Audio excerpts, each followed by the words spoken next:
National खबर और national health के दर्शकों के लिए एक ख़ास मेरा मैसेज। आप इस दोनों चैनल के माध्यम से मेरे वीडियोस आप देख रहे होंगे, नए नए जो टेक्निक्स हैं वो आप सीख रहे होंगे। एक चीज़ करना भूल जाते होंगे कि वो ये है कि सब्सक्राइब करना। सब्सक्राइब कीजिए ताकि जो मेरे नए टेक्निक्स हैं, नए वीडियोस हैं, वो राइट टाइम पे आप तक पहुँचे, सबसे पहले पहुँचे। सबसे पहले हमारे टेक्निक्स नेशनल खबर, नेशनल हेल्थ में आते हैं और मैं यही उम्मीद करता हूँ कि आप तक भी पहले पहुँचे। वो सही तरीका ये है कि आप सब्सक्राइब करें ये दोनों चैनल्स को। ऑल द बेस्ट, धन्यवाद। नमस्कार, नेशनल खबर देख रहे हैं आप और मैं आपके साथ प्रज्ञा झा। आज हम यहाँ पर जो है कॉन्स्टिट्यूशन क्लब में मौजूद हैं और अभी यहाँ पर एक कॉन्फ्रेंस जो है वो आयुष्मान द्वारा आयोजित किया गया था, नेशनल आयुष कॉन्फ्रेंस 2023, जिसमें देश के जाने माने डॉक्टर्स, रिसर्चर्स सब मौजूद थे। अपनी बातों को रखने के लिए यहाँ पर जो है कई सारे लोग यहाँ मौजूद थे, डॉक्टर्स जाने माने मौजूद थे और उनमें ही अभी मौजूद थे डॉक्टर विश्वरूप रॉय चौधरी जी, जिन्होंने आज एक मॉडल को इंट्रोड्यूस किया है जो कि है रैबिट टॉर्टॉइज मॉडल। आखिर वो मॉडल है क्या, वो मॉडल क्या कहना चाहता है, कैंसर को कैसे क्योर करता है वो मॉडल, ये सारी बातें जो है आज आपको जानने के लिए मिलेंगी। तो अभी मेरे साथ मौजूद हैं डॉक्टर विश्वरूप रॉय चौधरी जी। तो अभी हमारे साथ जो है जाने माने डॉक्टर हैं और रिसर्च भी काफ़ी सारी चीज़ों पर कर चुके हैं। तो डॉक्टर विश्वरूप रॉय चौधरी जी जुड़े हुए हैं। सर, बहुत बहुत स्वागत है सर, सबसे पहले। Thank you. और इसी के साथ मेरा सबसे पहला सवाल होगा कि कैंसर को क्योर करने के लिए आपने अभी एक मॉडल निकाला है, रैबिट टॉर्टॉइज मॉडल। आखिर ये मॉडल क्या है और ये जो दूसरी पैथीज हैं बेसिकली उनसे डिफरेंट कैसे है और लोगों के लिए कैसे बेनिफिशियल है? देखिए, rabbit tortoise model for cancer cure, इसका बहुत ही सिंपल ये है कि दो किरदार हैं हमारे मॉडल में, एक रैबिट और एक टॉर्टॉइज, खरगोश है, कछुआ है, और 4 नियम हैं। ये अगर आप समझ गए तो घर बैठे जो मुझे सुन रहे हैं, आप कोई भी पेशेंट, कैंसर का कितना ही बड़ा पेशेंट हो, कितने भी दिक्कत में हो, अपने आप को खुद ही ठीक कर सकते हैं। और ये बाकियों से कैसे अलग है? क्योंकि दुनिया में कोई ऐसी थेरेपी नहीं जो बोलता है कि कैंसर ठीक हो सकता है। कीमोथेरेपी से, रेडिएशन से बोलता है मेंटेन कर रहे हैं, दरअसल वो मेंटेन भी नहीं कर रहा, पेशेंट बिगड़ता जा रहा है। यहाँ ठीक हो सकता है, वो सारे एविडेंस बेस्ड है। ये अलग है क्योंकि एविडेंस बेस्ड है, ये अलग है क्योंकि ये घर पे करना है, और ये अलग है क्योंकि ये करना बड़ा आसान है और ये प्रूवन है।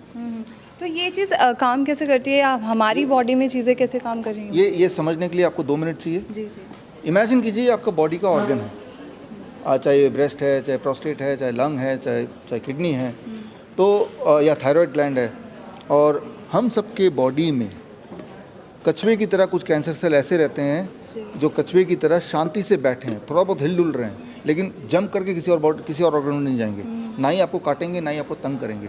इसे कहते हैं indolent cancer cell, pseudo cancer cell, occult cancer cell, या dormant cancer cell, pre cancer cell. मतलब ये कि ये बॉडी में तो हैं लेकिन they will not damage you. हम में से 100% लोग, खासतौर पे वो लोग जिनकी उम्र 40 साल से ऊपर है, सबके बॉडी में ये पाया जाता है डिटेक्टेबल अमाउंट में। इस वक्त अगर मेरा कोई थायराइड टेस्ट करेगा, बायोप्सी करेगा, तो कैंसर सेल निकल आएगा अच्छा खासा। प्रोस्टेट टेस्ट करेगा तो भी निकल आएगा अच्छा खासा। तो ये है पहला नियम। दूसरा नियम कि हम में से कुछ लोगों के बॉडी में एक और तरह का कैंसर सेल होता है जिसे बोल सकते हैं खरगोश की तरह उनका बिहेवियर, एग्रेसिव कैंसर सेल, जिसका इरादा होता है जंप करके दूसरे ऑर्गन में जाना, हर जगह जंप करके गंदा कर देना, बॉडी को तंग करना, डैमेज करना, ट्यूमर करना, खून को खा जाना, कम कर देना, खरगोश की तरह। दूसरे नियम का एक पार्ट ये है कि मेडिकल साइंस में ऐसा कोई टेक्नोलॉजी नहीं जिससे ये पता चले कि जो कैंसर सेल हमने डायग्नोस किया वो खरगोश की तरह है या टॉर्टॉइज की तरह है। ये नहीं है। बायोप्सी से भी बोलता है कि ये तो कैंसर सेल है, बट विच वन, उसका बिहेवियर क्या लाइफ लॉन्ग कैसा रहेगा, it cannot say, PET scan it cannot say.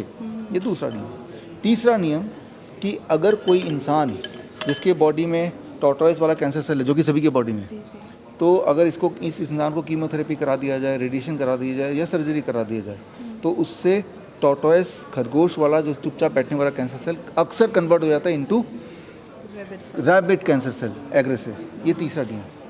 चौथा और आखिरी नियम, अगर जो लोग पेशेंट हैं और उनके बॉडी में ऐसा कैंसर सेल है जो वाकई में उसको दर्द दे रहा है, ट्यूमर ग्रो करा रहा है, तो उस पेशेंट के, यानी कि खरगोश एग्रेसिव कैंसर सेल को ख़त्म करना है, तो एक ही तरीका है, अपने बॉडी का सर्केडियन रिदम, यानी कि बॉडी क्लॉक को जैसे ही आप ठीक कर लेंगे तो ऑटोमेटिकली उस पेशेंट का खरगोश कन्वर्ट हो जाएगा कछुए में। That is rule number 4। अब ये सारे रूल्स कैसे करें और इनके एविडेंसेस क्या हैं, ये अगर आपको जानना है, घर के कंफर्ट में करना है, या ऐसे पेशेंट जो ठीक हो चुके हैं हमारे हॉस्पिटल में उनके इंटरव्यूज़ देखने हैं, तो आप ये जो इसमें bishrup.com/rtm biswap.com/rtm में जाएंगे तो सारे एविडेंसेस, सारे रिसर्च पेपर, सारे टेस्टिमोनियल्स और स्टेप बाय स्टेप कैसे आप कर सकते हैं घर में, खास तौर पे ये बुक Cure@0 Volt, इसके अंदर सारे स्टेप्स दिए हुए हैं। इसको पढ़ के आप इसको घर में इंप्लीमेंट कर सकते हैं। आपको मुझसे मिलने की ज़रूरत नहीं है। तो rabbit tortoise model for cancer cure which is evidence based, which can be done at the comfort of your home. हमारे हॉस्पिटल 20 हॉस्पिटल्स हैं, आपको पता है, हिम्स, और उसमें पेशेंट्स आते हैं तो हम यही करते हैं, लेकिन मेरा इरादा है कि आप घर पे ही ठीक हो जाएं तो ज़्यादा अच्छा है। सर, इसका मैं बात कर रही हूँ कि ये थोड़ा सा कंट्रोवर्शियल भी तो हो सकता है कि जैसे आपने कहा कि इंसान पूरा क्योर हो सकता है, बिल्कुल क्योर हो सकता है, रिवर्स हो सकता है उसका कैंसर, तो ये थोड़ा बहुत तो कंट्रोवर्शियल होगा। फिर उस चीज़ को कैसे आप हैंडल कर रहे हैं? देखिए, उसके लिए एविडेंस का सहारा लीजिए। कैंसर के ऊपर जो सबसे पहला रिसर्च हुआ था दैट वाज 1889 में। स्टीवन पिगेट एक सर्जन थे, उन्होंने एक थ्योरी निकाली जो आज भी वैलिड है। इसे कहते हैं सीड एंड सॉइल थ्योरी। ये सॉइल है, मिट्टी है, एंड सीड ये बीज है। बीज को उन्होंने माना कि ये कैंसर सेल है, let it be cancer cell. ये बीज मेरे हाथ में है और मान लेते हैं कि ये कैंसर सेल है, अगर आप देख पा रहे हैं तो कैंसर सेल अगर बॉडी में हो, जो एग्रेसिव भी क्यों ना हो, लेकिन ये बीज उगेगा कि नहीं ये डिपेंड करता है वो मिट्टी कैसा है। अगर मिट्टी उपजाऊ नहीं है, पत्थर है, तो ये बीज कितना भी उपजाऊ क्यों ना हो ये उग नहीं सकता है। सिमिलरली बीज को कैंसर सेल माना है। कैंसर सेल कितना भी एग्रेसिव क्यों ना हो, उसके आसपास का एनवायरनमेंट अगर उपजाऊ नहीं होगा तो कैंसर ग्रो नहीं कर सकता। इसे कहते हैं seed and soil theory, seed and soil hypothesis of cancer. ये आप गूगल कर सकते हैं, इंटरनेट में बहुत से रिसर्च पेपर मिल जाएंगे, या मैंने जो लिंक दिया उसमें मैंने डाल दिया है। हम क्या कर रहे हैं, पेशेंट के बॉडी क्लॉक को बदल के उसके एनवायरनमेंट को कैंसर के अनुकूल ना रख के उसका अपोजिट कर रहे हैं। वो कैंसर सेल जो बॉडी में है वो इसीलिए ग्रो कर रहा है क्योंकि उसके आसपास का एनवायरनमेंट उपजाऊ है। अब मैं इस कैंसर सेल को कुछ नहीं बोल रहा, मैं उपजाऊ को कन्वर्ट करके और मैं एक ऐसा एनवायरनमेंट दे रहा हूँ जिसमें खाना पीना कैंसर सेल का बंद, तो they die their own death. तो ये मैं कोई कंट्रोवर्शियल बात नहीं कर रहा, मैं वही बात कर रहा हूँ जो 1889 में बोली गई थी, जो आज तक भी वैलिड है, उसी चीज़ को मैं प्रूव कर रहा हूँ। It is totally evidence based. Evidence based. ठीक है सर, कुछ ऐसे बॉडी क्लॉक को कैसे मजबूत रखा जाए, आपने इस पे भी बात की कि बॉडी क्लॉक के बारे में, तो कुछ ऐसे आपने टूल्स बताए हैं और लिखे भी हैं, तो वो टूल्स आखिर क्या चीज़ हैं? एक दो टूल की बात कर लेते हैं। जी। एक तो लाइट, शाम से पहले 10,000 lux of light for at least 3 hours. शाम के बाद not more than 50 lux of light, candle light से ज़्यादा नहीं, डार्क में, जब सनसेट हो चुका है तब। ये पहला नियम है, इससे बॉडी क्लॉक सेट होता है।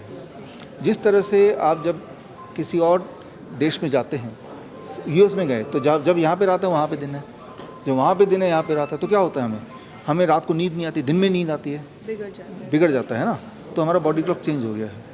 तो अब आता है रूल नंबर 2। इस बिगड़ने को ठीक करने के लिए, जैसे हमारा घड़ी यहाँ पे 12 बजे दिखा रहे हैं, वहाँ जाएंगे तो वो कुछ और दिखाएगा, मतलब वहाँ का टाइम जोन से मैच करने के लिए इंटरनेट को ऑन करना पड़ेगा। तो दूसरा नियम यह है कि जैसे ही आप नंगे पैर घास में पैर रखते हैं किसी और देश में, तो वहाँ का जो मैग्नेटिक फील्ड है, वहाँ का जियो मैग्नेटिक फील्ड, उससे आप कनेक्ट हो जाते हैं। तो ऐसे में आपका बॉडी क्लॉक ठीक होने लगता है। तो एटलीस्ट 8 घंटे आपकी बॉडी की वोल्टेज ज़ीरो होनी चाहिए। तो ज़ीरो वोल्टेज कैसे होगी, वो ज़ीरो वोल्ट बुक में पढ़ सकते हैं। तीसरी बात DIP डाइट, जो डाइट मैं बताता आया हूँ, आपके चैनल में बहुत बार आया है, वो डाइट आप लीजिए। और चौथी और आखिरी बात, 7 बातें हैं बस 4 बात पे ख़त्म करते हैं, कि आपका जो खाने का ब्रैकेट है वो 8 घंटे का, 10 AM to 6 PM, don't eat after 6 PM। If you can do it, आपको पहले दिन से ही आपका ब्लड शुगर, ब्लड प्रेशर कम होने लगेगा, 1 महीने में वेट आपका ठीक होने लगेगा, आपका बॉडी पेन कम होने लगेगा, ट्यूमरस ग्रोथ रुक जाएगा। All this things you can expect. तो ये सारे टूल्स हैं जो घर पे किए जा सकते हैं। कुछ ऐसी चीज़ें, हॉट वाटर इमर्शन है, आयुर्वेद पंचकर्मा है, ड्रिंकिंग वाटर, लिविंग वाटर है, ये घर पे नहीं किया जा सकता, लेकिन स्टार्ट वहाँ से करें जो आप कर सकते हैं खुद ब। Thank you so much sir for your precious time. Thank you.